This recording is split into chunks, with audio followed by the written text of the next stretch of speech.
Assalamualaikum warahmatullahi wabarakatuh. Al-Fatihah ila ruh Abu Zakaria Muhyiddin Yahya bin Syarif an-Nawawi wa ila arwahi wa ajsadi man yu'allimna ilma min al-asatidh wal masyayikh wa asatidh wa masyayikhihim wa ila jami'il asatidh wa jami'il silsilati jami'il kutub wa jami'il asanid lahumul fa ila hadrat Nabi Muhammad sallallahu alaihi wasallam. Al-Fatihah.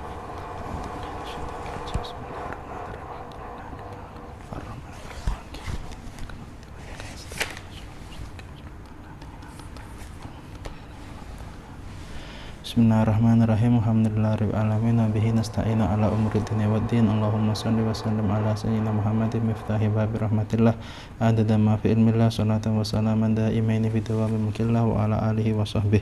Subhanaka la ilma lana illa ma 'allamtana innaka antal alimul hakim. Rabbi shrah li sadri wa yassir li amri wa hlul 'uqdatam min lisani yafqahu qawli. Amin. Amma ba'du.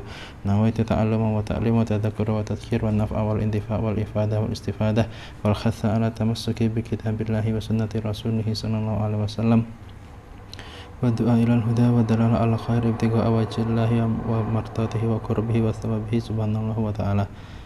Alhamdulillah, ikhwan dan akhwat yang dimuliakan oleh Allah, kita masih diberi kesempatan oleh Allah Subhanahu wa taala untuk mencari ilmunya Allah Subhanahu wa taala dan menggali warisannya Nabi Muhammad sallallahu alaihi wasallam.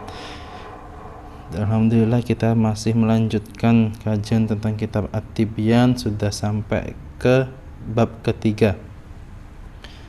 Bismillahirrahmanirrahim. Al-bab tsalis fi ikrami ahlul qur'ani wa nahi an idaihim. Qala Allahu azza wa jalla dzalika wa man yu'azzim sya'airallahi fa innaha min taqwal qulub. Wa qala Allahu ta'ala dzalika wa man yu'azzim hurumatillahi fa huwa khairul lahu inda rabbih. Wa qala ta'ala wa fit janahaka liman ittaba'aka minal mu'minin. Wa qala ta'ala walladzina yu'dzunal mu'minina wal mu'minati bighairi maktasabu faqad ihtamalu buhtanan wa isman mubina. Wa fil babi hadis Abi Mas'ud al-Ansari wa hadis Ibn Abbas al-mutaqaddimani fil babi tsani. Al-babu salis, bab yang ketiga, fi ikrami ahlul Qur'an wa nahi an idzaihim. Bab yang menerangkan tentang ikrami ahlul Qur'an, memuliakan ahli Al-Qur'an, wa nahi an idzaihim, dan larangan untuk menyakiti mereka, larangan untuk mengganggu mereka.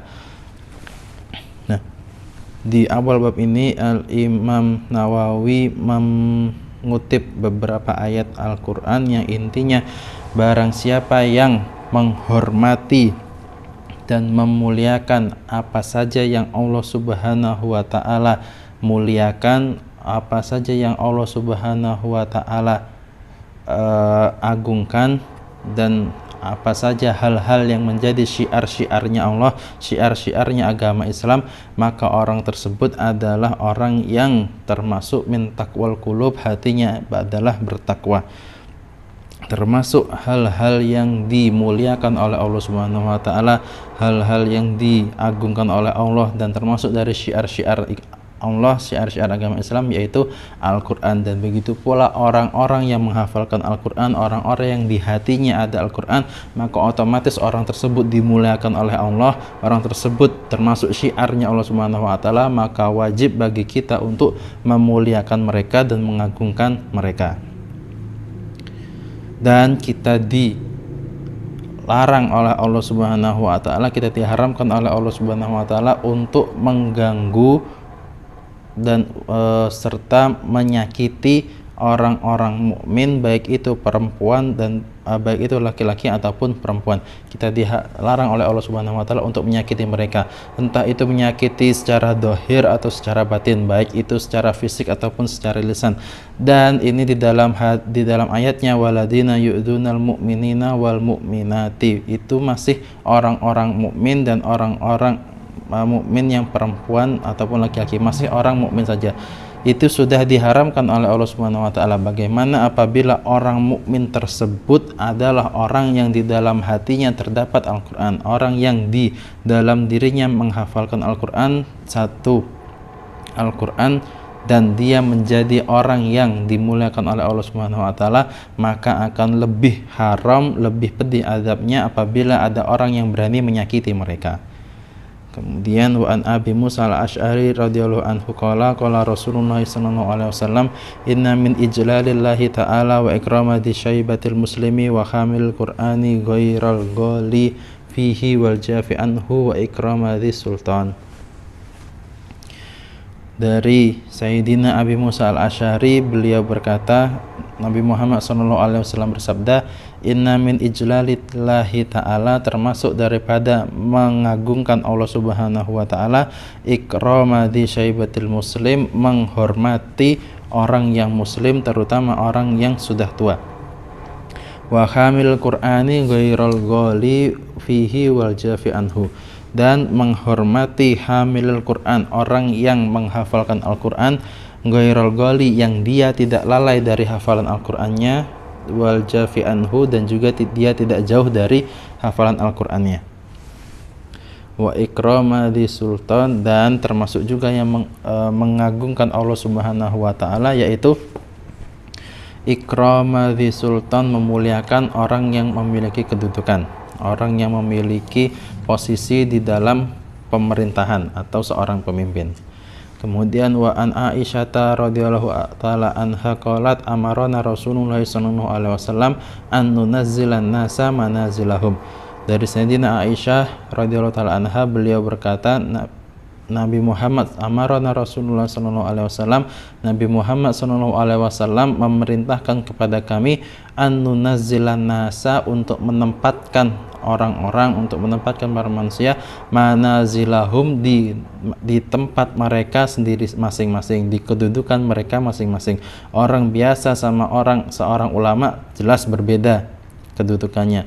Orang biasa dengan para habaib jelas berbeda kedudukannya, dan orang biasa dengan para ahli Al-Quran, orang-orang yang menghafalkan Al-Quran jelas berbeda kedudukannya. Maka dari itu kita diperintahkan oleh Allah Subhanahu wa ta'ala untuk menempatkan orang-orang di posisi mereka masing-masing, orang yang dimuliakan oleh Allah Subhanahu wa ta'ala, orang yang diberi kedudukan tinggi oleh Allah Subhanahu wa ta'ala, haruslah kita tempatkan mereka di tempat yang lebih tinggi daripada kita.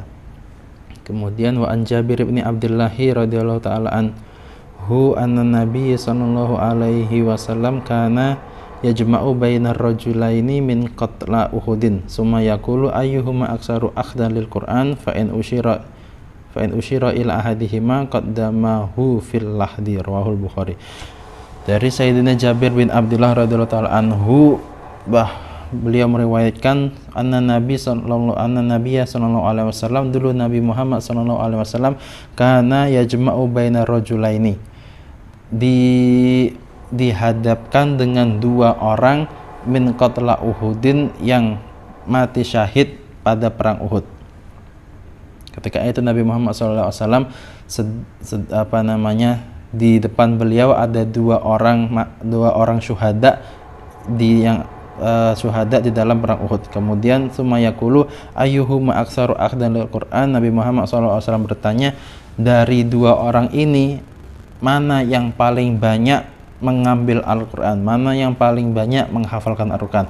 Fa in usyira ila ahadihima, ketika Nabi Muhammad SAW ditunjukkan salah satu dari dua syuhada tadi yang paling banyak menghafalkan Al-Quran, maka qaddamahu fil lahdi, Nabi Muhammad SAW mendahulukan orang tersebut, orang yang lebih banyak hafalan Al-Qurannya, dibandingkan yang satunya fil lahdi, ketika mengubur. Nabi Muhammad SAW mendahulukan untuk mengubur orang yang lebih banyak hafalan Al-Qurannya.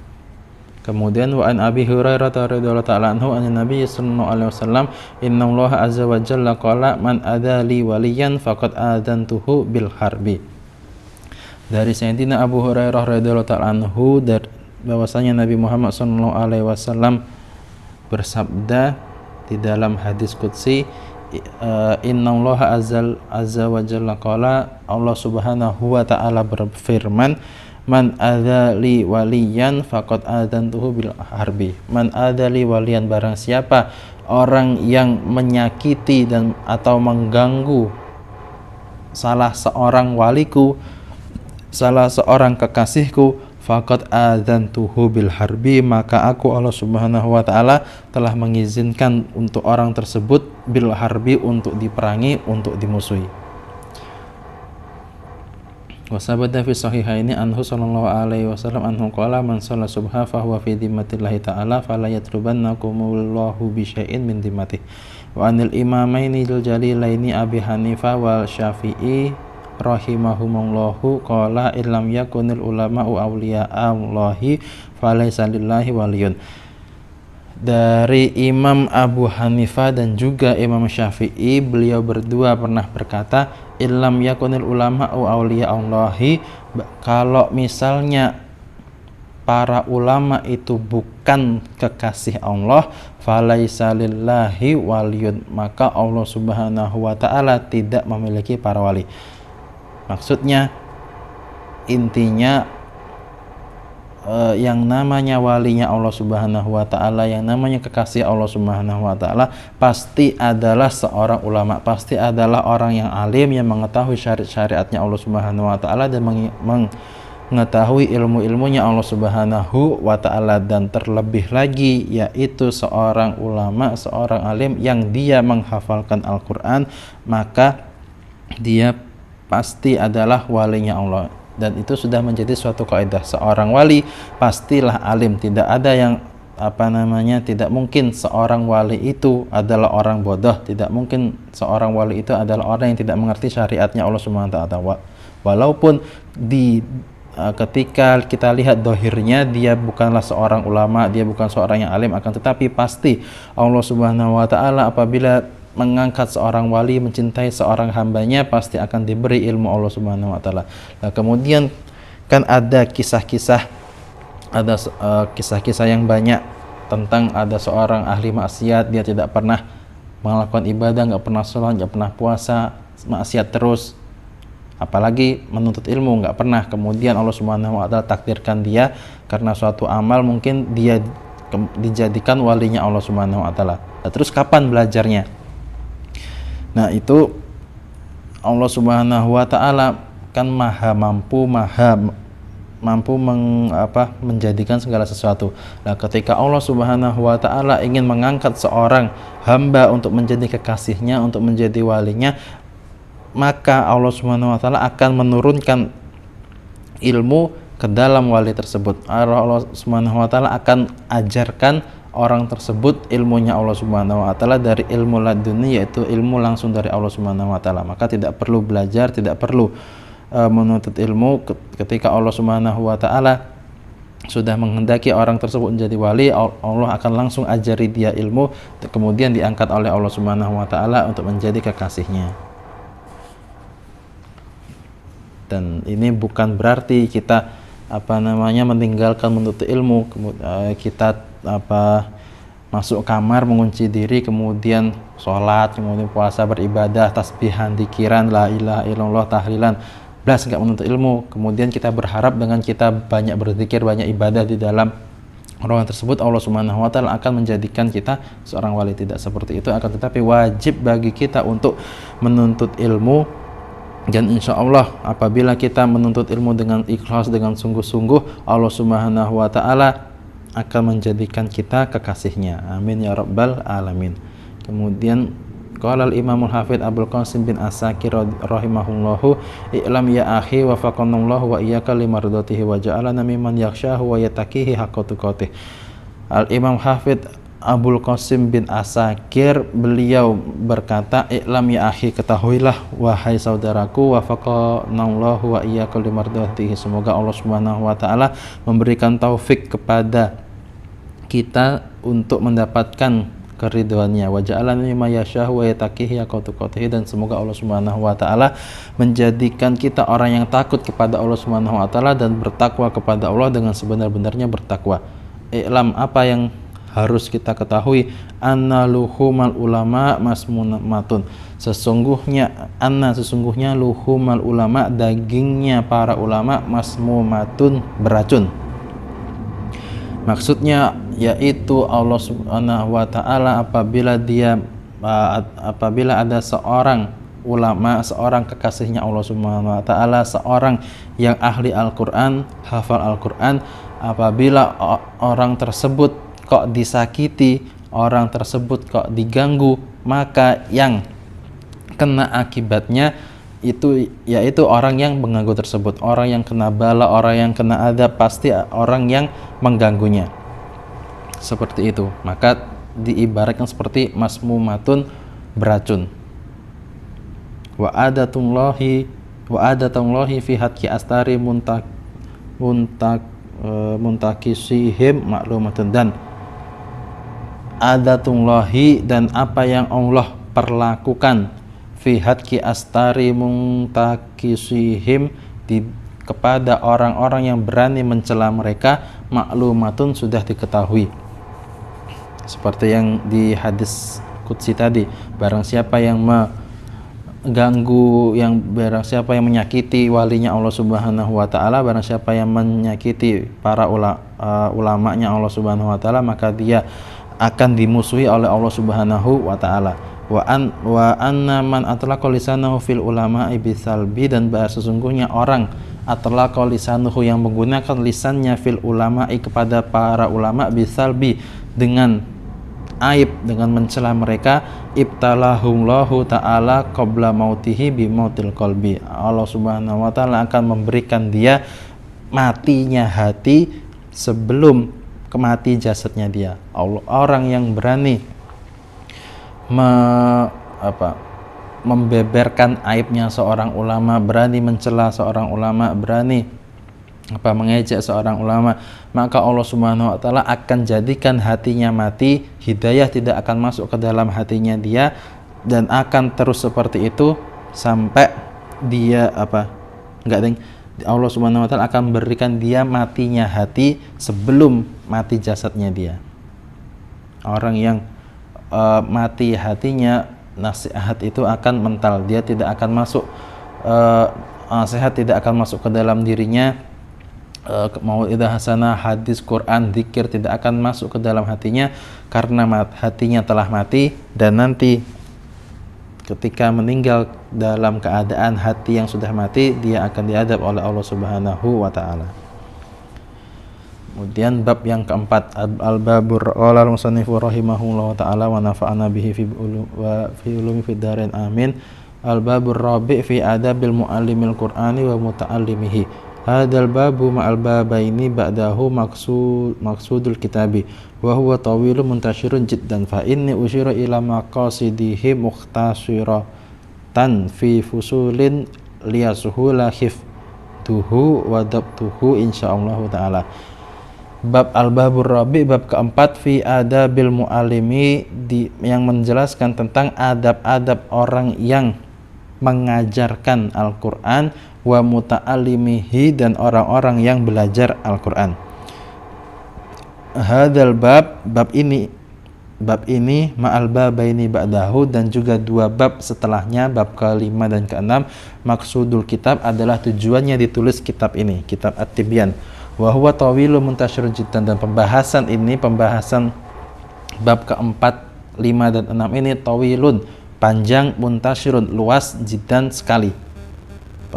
Pembahasannya sangat panjang dan sangat luas. Fa inni usyira ila maqasidihi mukhtasiratan fi fusulin, dan aku Imam Nawawi sengaja untuk menjadikan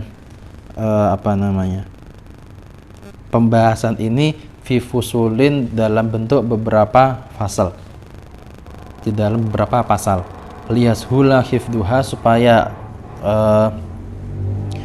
supaya mudah untuk dihafalkan, wadabtuhu, dan mudah untuk dipelajari, insyaallah taala, insyaallah. Kemudian faslun, pasal, awalu ma yambagi lil muqri'i wal qari'i ayyaqsida bidzalika ridallahi taala.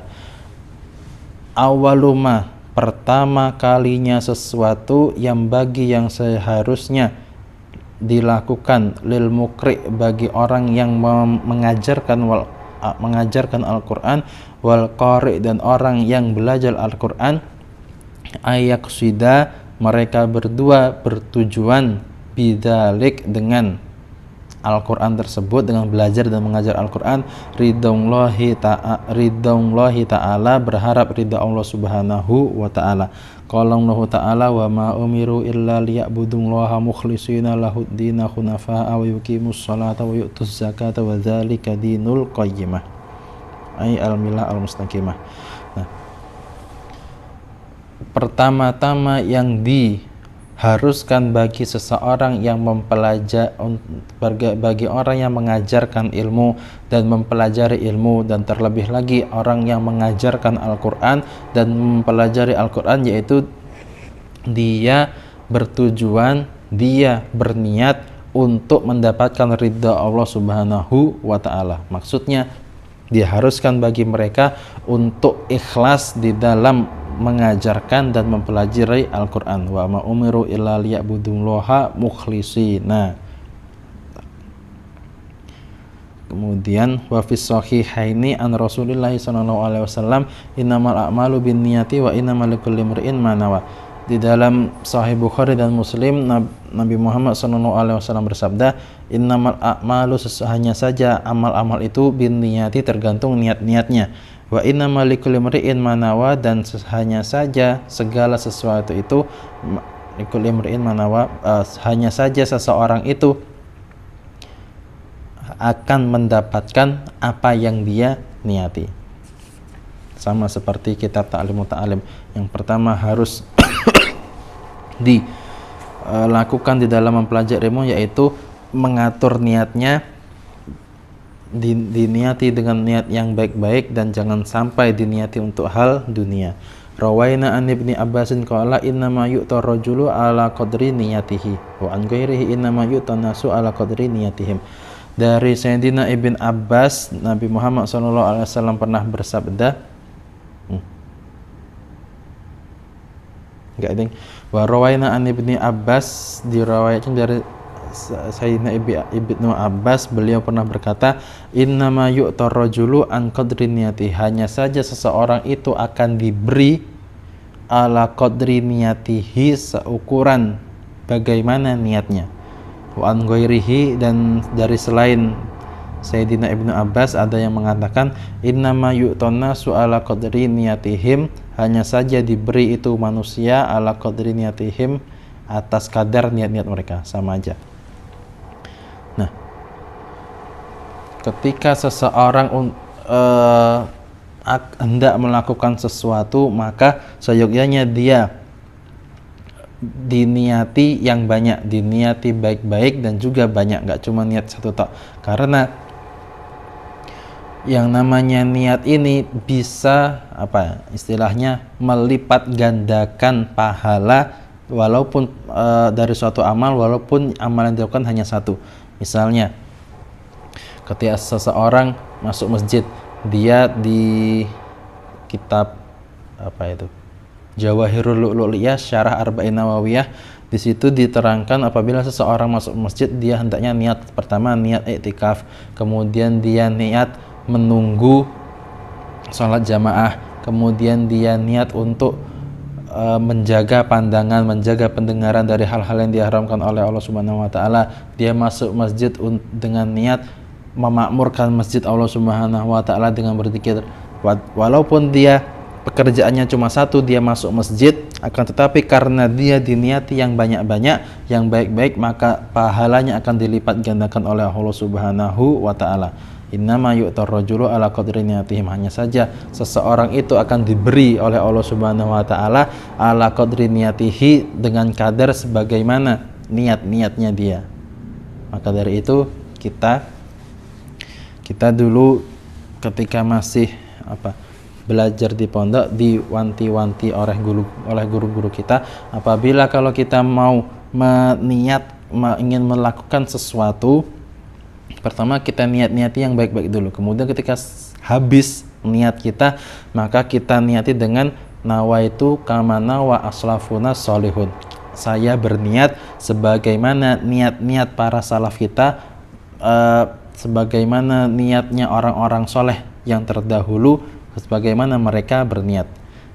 Karena mereka para salafun soleh, para orang-orang soleh zaman dahulu, mereka itu adalah orang-orang yang ahli niat, walaupun mereka beramal, amalnya cuma satu, akan tetapi niatnya mereka itu banyak, bahkan niat-niat yang tidak pernah terpikirkan oleh kita, mereka niati. Maka dari itu kita apabila beramal kita niati gandul dengan niatnya mereka, insya Allah akan diberi pahala sebagaimana Allah Subhanahu wa Ta'ala memberikan mereka pahala. Amin ya rabbal alamin.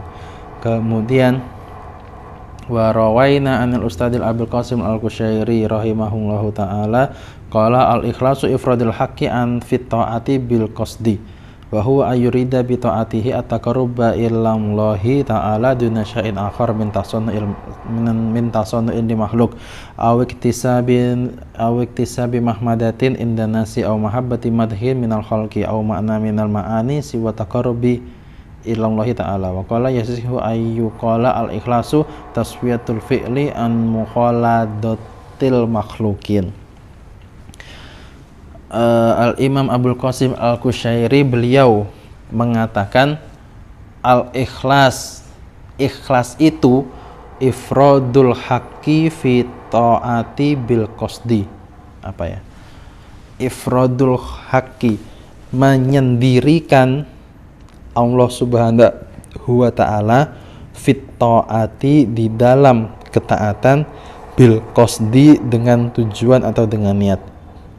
Kita ikhlas itu ifradul haqqi fit ta'ati bil qasdi, ketika melaksanakan ketaatan tujuan kita ifradul haqqi hanya untuk Allah Subhanahu wa Ta'ala. Wa huwa, kemudian dijelaskan oleh Imam Qushairi, wa huwa ayyurida bi ta'atihi taqarruba ila Allah Ta'ala.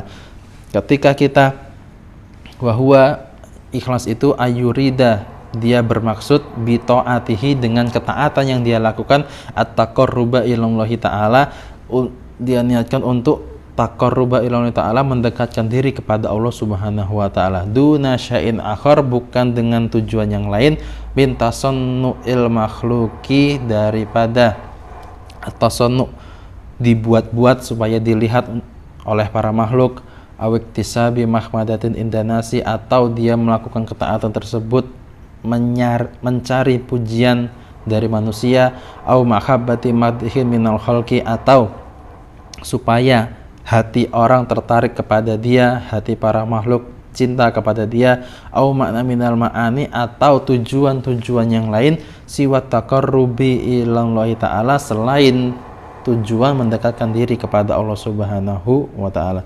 Jadi ikhlas itu menurut Syekh Abul Qasim Imam Qushairi yaitu ketika seseorang melakukan suatu ketaatan, dia hanya berniat kepada Allah Subhanahu wa Ta'ala, dia hanya berniat mendekatkan diri kepada Allah Subhanahu wa Ta'ala, tidak diniati yang lain-lain. Waqala, dan beliau berkata, wa yasihu ayyuqala, dan benar apabila ada orang yang mengatakan al-ikhlasu tasfiyatul fi'li an mulahadatil makhlukin. Ikhlas itu adalah tasfiyatul fi'li, membersihkan suatu pekerjaan, membersihkan suatu ibadah, an mulahadatil makhluk, dibersihkan dari pandangan manusia. Seperti itu.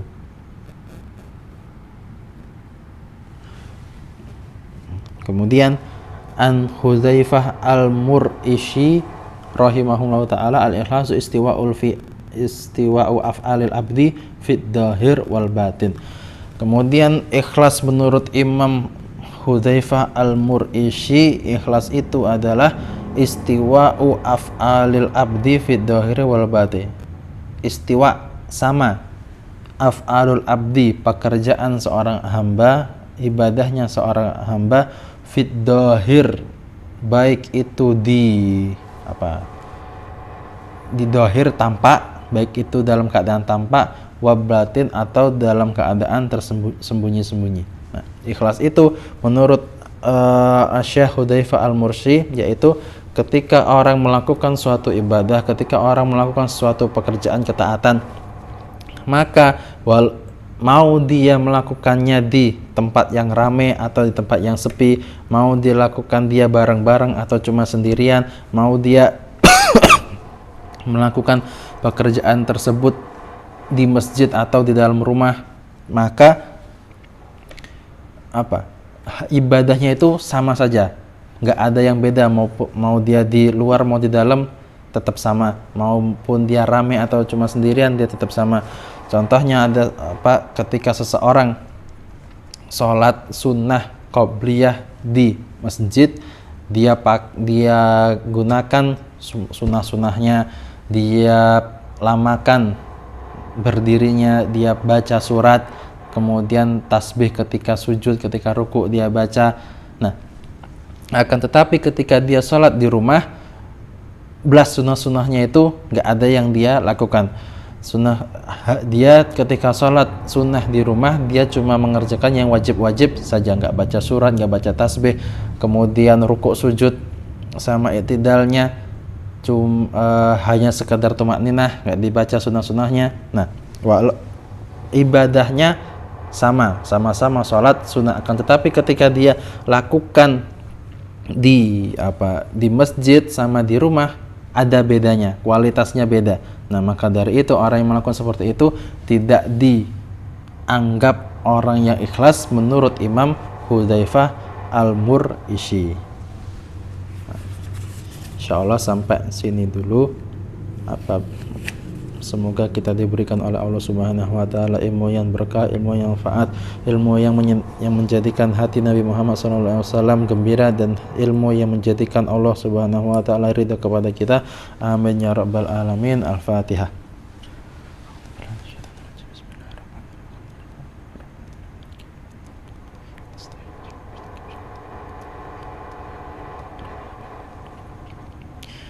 Syukran ala ihtimamikum wal afu minkum wa billahi taufiq wal hidayah. Subhanakallahumma wa bihamdika asyhadu an la ilaha illa anta astaghfiruka wa atubu ilaik. Wa sallallahu alaihi Muhammad wa ala alihi wasallam.